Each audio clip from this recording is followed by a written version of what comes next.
ಎಲ್ರಿಗೂ ನಮಸ್ಕಾರ. ಆತ್ಮೀಯ ಧ್ರುವತಾರ ಯೂಟ್ಯೂಬ್ ಚಾನಲ್ಗೆ ಸ್ವಾಗತ.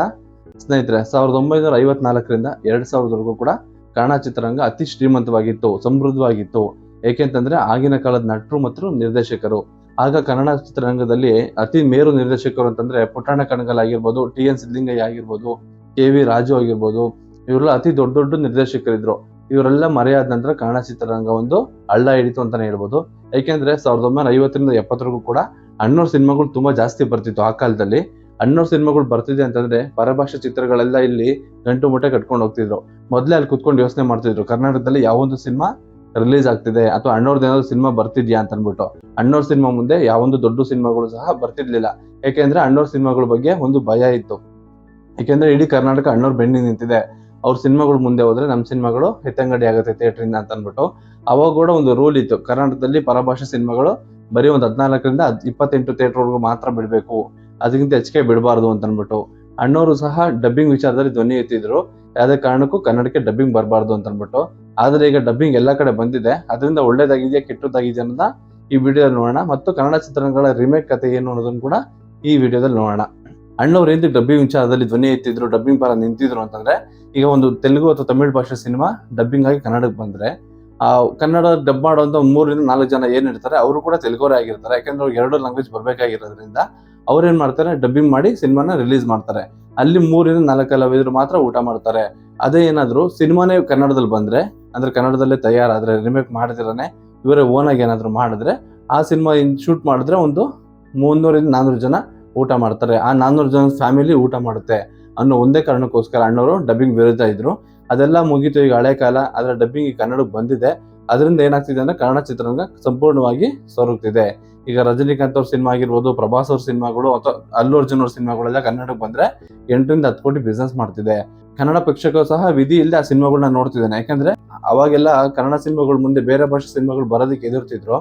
ಆದ್ರೆ ಈಗ ಅದು ಉಲ್ಟಾ ಆಗಿದೆ. ಮಹೇಶ್ ಬಾಬು ರಜನಿಕಾಂತ್ ಸಿನಿಮಾ ಬರ್ತಿದೆ ಅಂತಂದ್ರೆ ಕನ್ನಡದ ಹೀರೋಗಳು ಎದುರ್ಕೋತಾರೆ ಅವ್ರ ಸಿನಿಮಾಗಳ ಮುಂದೆ ಇವ್ರ ಸಿನಿಮಾಗಳನ್ನ ಬಿಡೋದಕ್ಕೆ. ಯಾಕೆಂತಂದ್ರೆ ಈ ಕರ್ನಾಟಕದ ಥಿಯೇಟರ್ಗಳು ಸಹ ಪರಭಾಷೆಯವರ ಹಿಡಿತದಲ್ಲೇ ಇದೆ.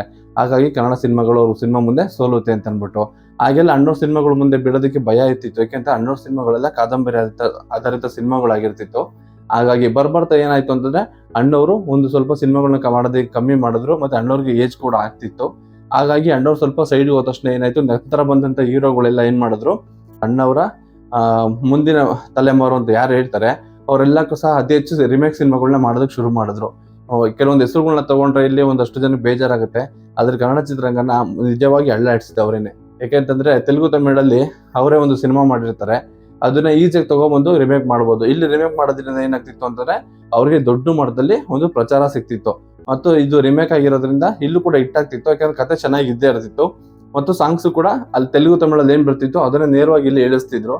ಹಾಗಾಗಿ ಇಲ್ಲಿ ಸಾಂಗ್ಸ್ ಕೂಡ ಅದ್ಭುತವಾಗಿ ಹಿಟ್ಟಾಗ್ತಿತ್ತು. ಎಷ್ಟೋ ಸಿನಿಮಾಗಳು ರಿಮೇಕ್ ಸಿನಿಮಾಗಳು ಕರ್ನಾಟಕದ ತುಂಬಾ ದೊಡ್ಡ ಮಟ್ಟದಲ್ಲಿ ಗೆದ್ದಿದೆ. ಅದನ್ನ ತುಂಬಾ ಜನ ನಾಯಕರು ಕೂಡ ಬೆಳ್ಕೊಂಡಿದ್ದಾರೆ. ಆದ್ರೆ ಅವರೆಲ್ಲ ಏನ್ ಹೇಳ್ತಾರೆ ಅಂತಂದ್ರೆ, ಅವ್ರಿಗಿಂತ ನಾವ್ ಇಲ್ಲಿ ಚೆನ್ನಾಗಿ ಮಾಡ್ದೋ, ರಿಮೇಕು ಇಂತ ನಾವು ಚೆನ್ನಾಗಿ ಮಾಡ್ದೋ ಅಂತ ಹೇಳ್ತಾರೆ. ಆದ್ರೆ ಯಾವ್ದೋ ಒಂದು ಅವಾರ್ಡ್ಗಳು ಅಥವಾ ಏನೋ ಒಂದು ಫಂಕ್ಷನ್ ಆದಾಗ ಮೂಲ ಕಥೆನೇ ಸೆಲೆಕ್ಟ್ ಆಗುತ್ತೆ ಹೊರತು ರಿಮೇಕ್ಗಳಲ್ಲ. ಆಮೇಲೆ ನಮ್ಗೆ ಆ ಅವಾರ್ಡ್ ಕೊಟ್ಟಿಲ್ಲ, ಈ ಅವಾರ್ಡ್ ಕೊಟ್ಟಿಲ್ಲ ಅಂತ ಪ್ರತಿಭಟನೆಗಳು ಸಹ ನಡೆಯುತ್ತೆ. ಆದ್ರೆ ಮುಖ್ಯವಾಗಿ ಏನು ಅಂತಂದ್ರೆ ಇವರೆಲ್ಲ ಮಾಡಿದ್ದು ಅತಿ ಹೆಚ್ಚು ರಿಮೇಕ್ ಸಿನಿಮಾಗಳನ್ನೇ. ಅಣ್ಣವ್ರು ರಿಮೇಕ್ ಮಾಡಿಲ್ಲ ಅಂತಲ್ಲ, ಆದ್ರೆ ಅಣ್ಣವ್ರು ಮಾಡಿರೋದು 206-208 ಸಿನಿಮಾಗಳು. ಅದರಲ್ಲಿ 7-8 ಸಿನಿಮಾ ಮಾತ್ರ ಅಣ್ಣವ್ರು ರಿಮೇಕ್ ಮಾಡಿದ್ರು. ಬೇರೆ ನಟರುಗಳೆಲ್ಲ 150-200 ಸಿನಿಮಾ ಮಾಡಿದ್ರೆ ಅದ್ರಲ್ಲಿ 50-60 ಸಿನಿಮಾಗಳು ಬರೀ ರಿಮೇಕ್ ಸಿನಿಮಾಗಳು ಆಗಿರುತ್ತೆ. ನೆಕ್ಸ್ಟ್ ಏನ್ ಜನರೇಷನ್ ಬಂತು, ದರ್ಶನ್, ಸುದೀಪ್, ಪುನೀತ್ ಇವರು ಸಹ ಅದನ್ನೇ ಕೂಡ ಕಂಟಿನ್ಯೂ ಮಾಡ್ಕೊಂಡೋದ್ರು. ಒಂದು ದೊಡ್ಡ ಸಿನಿಮಾ ಹಿಟ್ ಆಗಿದ ತಕ್ಷಣ ನೆಕ್ಸ್ಟ್ ಅವ್ರು ಏನ್ ಮಾಡ್ಬೇಕು ಅಂತ ತೋರಿಸ್ತಾ ಇರ್ಲಿಲ್ವ ಏನೋ ಗೊತ್ತಿಲ್ಲ, ಒಂದು ಸಿನಿಮಾ ಹಿಟ್ ಆದ್ರೆ ನೆಕ್ಸ್ಟ್ 2-3 ಸಿನಿಮಾಗಳು ರಿಮೇಕೆ ಮಾಡ್ತಿದ್ರು. ಯಾವ ತರ ಅಂತಂದ್ರೆ, ಈಗ ಸಾರಥಿ ಹಿಟ್ ಆಯ್ತು, ಸಾರಥಿ ಹಿಟ್ ಆದ್ಮೇಲೆ ಬೃಂದಾವನ, ಬುಲ್ಬುಲ್ ರಿಮೇಕ್ ಸಿನಿಮಾ ಮಾಡಿದ್ರು. ಅಪ್ಪು ಸರ್ ಕೂಡ ಏನ್ ಮಾಡಿದ್ರು ಅಂದ್ರೆ, ದೊಡ್ಡ ಸಿನಿಮಾ ಯಾವ್ದಾದ್ರು ಒಂದು ಹಿಟ್ ಆಯ್ತು ಅಂತಂದ್ರೆ ನೆಕ್ಸ್ಟ್ ವರ್ಷನ್ ರಿಮೇಕ್ ಸಿನಿಮಾಗಳು ಮಾಡ್ತಿದ್ರು. ಯಾಕಂದ್ರೆ ಜಾಕಿ ಸಿನಿಮಾ ಎಲ್ಲ ಹಿಟ್ ಆದ್ಮೇಲೆ ಅಪ್ಪು ಸರ್ ಏನ್ ಮಾಡಿದ್ರು, ಹುಡುಗರು ಸಿನಿಮಾನ ರಿಮೇಕ್ ಮಾಡಿದ್ರು. ಅದಾದ್ಮೇಲೆ ಸುದೀಪ್ ಅವರಂತೂ ವೀರ ಮದಕರಿ, ಕೆಂಪೇಗೌಡ, ಆಮೇಲೆ ರನ್ನ ಸಿನಿಮಾ ಆಗಿರ್ಬೋದು, ಮತ್ತೆ ಮೊನ್ನೆ ಬಂದಂತಹ ಸಿನಿಮಾಗಳು, ಇನ್ನೂರಾದ್ಮೇಲೆ ಬಂದಂತ ನಟರುಗಳು, ಸಾಕಷ್ಟು ನಟರುಗಳು ಎಲ್ಲ ಕೂಡ ರಿಮೇಕ್ ಸಿನಿಮಾನೇ ಮಾಡ್ತಿದ್ರು. ಆದ್ರೆ ಇಂಥ ಟೈಮಲ್ಲಿ ಕನ್ನಡ ಚಿತ್ರರಂಗಕ್ಕೆ ಒಂದು ರಿಮೇಕ್ ಸಿನಿಮಾಗಳು ಅವಳಿ ಕಮ್ಮಿ ಮಾಡಿದ್ದು ಅಂತಂದ್ರೆ ಯಶ್ ಅವರು. ಯಾಕಂದ್ರೆ ಇವರು ಒಂದು KGF ಸಿನಿಮಾ ಮಾಡಿದ್ರು. KGF ಸಿನಿಮಾ ಎಲ್ಲ ಲ್ಯಾಂಗ್ವೇಜ್ ಅಲ್ಲೂ ಡಬ್ ಆಯ್ತು, ಪ್ಯಾನ್ ಇಂಡಿಯಾ ಸಿನಿಮಾ ಮಾಡಿದ್ರು, ದೊಡ್ಡ ಮಟ್ಟದ ಸಕ್ಸಸ್ ಆಯ್ತು. ಆಮೇಲೆ ಏನ್ ಮಾಡಿದ್ರು ಅಂದ್ರೆ ಬೇರೆ ಭಾಷೆಯವರು ಕೂಡ ಕನ್ನಡ ಸಿನಿಮಾಗಳಿಗೆ ಅಂದ್ರೆ ನಿಮ್ ಸಿನಿಮಾಗಳು ಮಾತ್ರ ಡಬ್ಬಾಗಿ ನಮಗ್ ಬರ್ಬೇಕು, ನಾವು ಕೂಡ ಡಬ್ ಮಾಡ್ತೀವಿ ಕನ್ನಡಕ್ಕೆ ಡಬ್ ಮಾಡಕ್ಕೆ ಸ್ಟಾರ್ಟ್ ಮಾಡಿದ್ರು. ಮತ್ತೆ OTT ಬಂದ್ಮೇಲೆ ಕೂಡ ಎಷ್ಟೋ ಚಿತ್ರರಂಗದ ತೆಲುಗು, ತಮಿಳು, ಮಲಯಾಳಂ ಸಿನಿಮಾಗಳೆಲ್ಲ OTT ಕನ್ನಡ ವರ್ಷನ್ ಅಲ್ಲಿ ಇದೆ. ಹಾಗಾಗಿ ಕನ್ನಡ ಸಿನಿಮಾಗಳು ರಿಮೇಕ್ ಮಾಡೋದನ್ನ ಕಮ್ಮಿ ಮಾಡ್ತು. ಅಲ್ಲಿಂದ ಕನ್ನಡ ಚಿತ್ರರಂಗ ರಿಮೇಕ್ ಮಾಡೋದನ್ನ ಕಮ್ಮಿ ಆಯ್ತು, ಆದ್ರೆ ಸಕ್ಸಸ್ ರೇಟು ಬಿದ್ದೋಯ್ತು. ಕನ್ನಡ ಸಿನಿಮಾಗಳು ಹಿಟ್ ಆಗ್ತಿಲ್ಲ. ಈ ವರ್ಷ ಬಂದಂತ ಎಲ್ಲಾ ಸಿನಿಮಾಗಳು ಸಹ ಸೋಲ್ಕೊಂಡಿದೆ. ಸೊ ಲಾಸ್ಟ್ ಕನ್ನಡ ಸಿನಿಮಾದಲ್ಲಿ ಒಂದು ಬಿಗ್ಗೆಸ್ಟ್ ಹಿಟ್ ಅಂದ್ರೆ ಅದನ್ನ ಬಿಟ್ಟು ಇನ್ ಯಾವ ಸಿನಿಮಾಗಳು ಸಹ ಈ ವರ್ಷ ಕೂಡ ಗೆದ್ದಿಲ್ಲ. ಆಗಿನ ಕಾಲದಲ್ಲಿ ಪ್ಯಾನ್ ಇಂಡಿಯಾ ಕಾನ್ಸೆಪ್ಟ್ ಇತ್ತು ಅಂತಂದ್ರೆ ಅನುರಾಗ್ ಅರಳಿತು, ಆಮೇಲೆ ಕಸ್ತೂರಿ ನಿವಾಸ, ಬೇಡರ ಕಣ್ಣಪ್ಪ, ಬಂಗಾರದ ಮನುಷ್ಯ, ಈ ಸಿನಿಮಾಗಳೆಲ್ಲ ಪ್ಯಾನ್ ಇಂಡಿಯಾ ಮಾಡ್ತಾರೆ ಡಬ್ ಆಗಿದ್ದಿದ್ರೆ ಎಲ್ಲ ಚಿತ್ರರಂಗನ ಮೀರಿಸಿ ಕನ್ನಡ ಚಿತ್ರರಂಗ ಮೇಲೆ ನಿಂತ್ಕೋತಿತ್ತು.